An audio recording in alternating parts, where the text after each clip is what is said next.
നമസ്കാരം. സമഗ്രയിലേക്ക് സ്വാഗതം.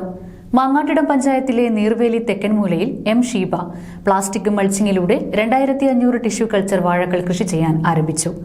നടിയിൽ ഉദ്ഘാടനം ഗ്രാമപഞ്ചായത്ത് പ്രസിഡന്റ് PC ഗംഗാധരൻ മാസ്റ്റർ നിർവഹിച്ചു. കാലാവസ്ഥാ വ്യതിയാനം മൂലം കൃഷി നഷ്ടത്തിലാകുന്ന കാലത്ത് ബദൽ മാർഗം തേടുകയാണ് മാങ്ങാട്ടിടം നീർവേലി തെക്കൻമുലയിലെ എം ഷീബ. 3 ഏക്കറിൽ പ്ലാസ്റ്റിക് മൾച്ചിങ്ങിലൂടെ 2500 ടിഷ്യൂ കൾച്ചർ വാഴകളാണ് ഷീബ കൃഷി ചെയ്യുന്നത്. കണിക ജലസേചന പദ്ധതിയിലൂടെ കാർഷിക മേഖലയെ ആധുനികവൽക്കരിക്കുന്നതോടൊപ്പം പരമ്പരാഗത ജലസേചന രീതിയിലൂടെ നഷ്ടമാകുന്ന ജലം സംരക്ഷിക്കുകയാണ് ഇവരുടെ കൃഷി രീതി. ടിഷ്യൂ കൾച്ചർ വാഴ കൃഷിയുടെ നടിയിൽ ഉദ്ഘാടനം മാങ്ങാട്ടിടം ഗ്രാമപഞ്ചായത്ത് പ്രസിഡന്റ് PC ഗംഗാധരൻ മാസ്റ്റർ നിർവഹിച്ചു.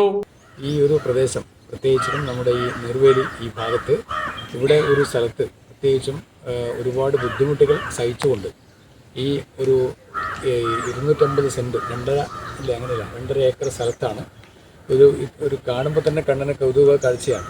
അപ്പോൾ ഒരു മൾച്ചിങ് രീതിയിൽ ഒരു നേന്ത്രവാഴ കൃഷി 250 സെന്റിൽ ഇത് നടത്തുക എന്ന് പറയുമ്പോൾ ഏറ്റവും സന്തോഷകരമായിട്ട് കാര്യമാണ്. അപ്പോൾ കൃഷിയെ സ്നേഹിക്കുന്ന ഏവർക്കും കടന്നു വരാവുന്നതും ഇത് കണ്ട് അവർക്ക് സന്തോഷിക്കാവുന്നതുമായ ഏറ്റവും നല്ലൊരു അവസരമാണ്. ഞാൻ ആദ്യമായിട്ടാണ് ഇങ്ങനെ ഒരു നേന്ത്രവാഴ കൃഷി ഇങ്ങനെ ഈ അർത്ഥത്തിൽ ഒരു മൾച്ചിങ് രീതിയിൽ ഞാൻ കാണുന്നത്. അപ്പോൾ അത് നമ്മുടെ രാജമാഷും മറ്റു പലയിടങ്ങളിലും നമ്മുടെ പച്ചക്കറിയും മറ്റ് കാര്യങ്ങളൊക്കെ തന്നെ ഈ രീതിയിൽ കൃഷി ചെയ്യുന്നുണ്ടെങ്കിൽ നേന്ത്രവാഴ കൃഷി ഞാൻ കാണുന്നത് ആദ്യമായിട്ടാണ്. അപ്പോൾ അതുകൊണ്ട് ഈ ഒരു കാര്യം വളരെ സന്തോഷത്തോടു കൂടിയാണ് ഷീബയും ഷീബയുടെ ഹസ്ബൻഡും അദ്ദേഹത്തിൻ്റെ സുഹൃത്തും സ്വീകരിച്ചിട്ടുള്ളത്. അപ്പോൾ അത് ഏറ്റവും മികച്ച നിലയിലാക്കുന്നതിന് വേണ്ടിയിട്ടുള്ള നിരവധി ദിവസങ്ങൾ അവർ ശ്രമം നടത്തി. അതിൻ്റെ ഭാഗമായി നമുക്കെല്ലാവർക്കും ഏറ്റവും സന്തോഷകരമായിട്ടുള്ള ഈ ഒരു കാര്യം ഇവിടെ ഒരുക്കിയെടുത്തിൽ ഞാൻ അവരെ പ്രത്യേകം അഭിനന്ദിക്കാം.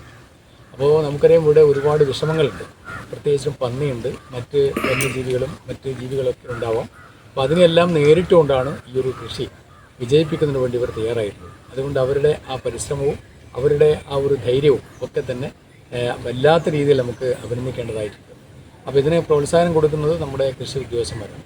നമുക്കറിയുമ്പോൾ കേരളത്തിൽ ഒരു മാറ്റം ഇപ്പം കുറച്ച് കാലമായിട്ട് വന്നുകൊണ്ടിരിക്കുകയാണ്. ആ മാറ്റം എന്ന് പറയുന്നത് നമ്മുടെ കാർഷിക മേഖലയിൽ വലിയ ഒരു മാറ്റം ഉണ്ടാക്കുക എന്നുള്ളതാണ്.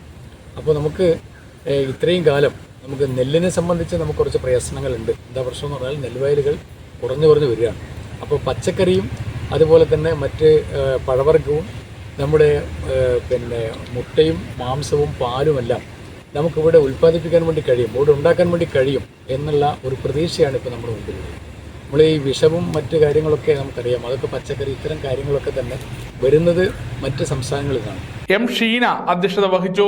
ബിന്ദു കെ മാത്യു ഏകദേശം 11 ഹെക്ടർ സ്ഥലം നമ്മൾ ഫുഡ് ട്രസ്റ്റിന്റെ കീഴിൽ ഈ പഞ്ചായത്തിൽ കൊണ്ടുവന്നിട്ടുണ്ട്. മാവ്, പ്ലാവ്, റംബൂട്ടാൻ എന്നിവയാണ് നമ്മൾ കൃഷി ചെയ്തിട്ടുള്ളത്. Vishnu S Nair, Sheena Vinod, Pradeepan, O Shiju, R Anu, K Vijesh, R Santhosh Kumar തുടങ്ങിയവർ പങ്കെടുത്തു. കാർഷിക രംഗത്ത് ജലസേചനത്തിന്റെയും വളപ്രയോഗത്തിന്റെയും അധ്വാനത്തെ ലഘൂകരിക്കുക വഴി കൃഷി ലാഭത്തിലാക്കുക എന്ന ലക്ഷ്യം വെച്ചാണ് ഈ വഴി ഇവർ പരീക്ഷിച്ചത്. വിഷരഹിത ഉൽപ്പന്നങ്ങൾ വിളയിച്ച് മാങ്ങാട്ടിടം പഞ്ചായത്തിനെ കാർഷിക സ്വയം പര്യാപ്തതയിൽ എത്തിക്കുക എന്ന ലക്ഷ്യത്തോടെയാണ് കൃഷിഭവനും ഗ്രാമപഞ്ചായത്തും നടപ്പിലാക്കുന്ന കൃഷി സമൃദ്ധി പദ്ധതിയുടെ ഭാഗമായാണ് ഈ വ്യത്യസ്ത കൃഷി. സമഗ്ര ന്യൂസ്, കൂത്തുപറമ്പ.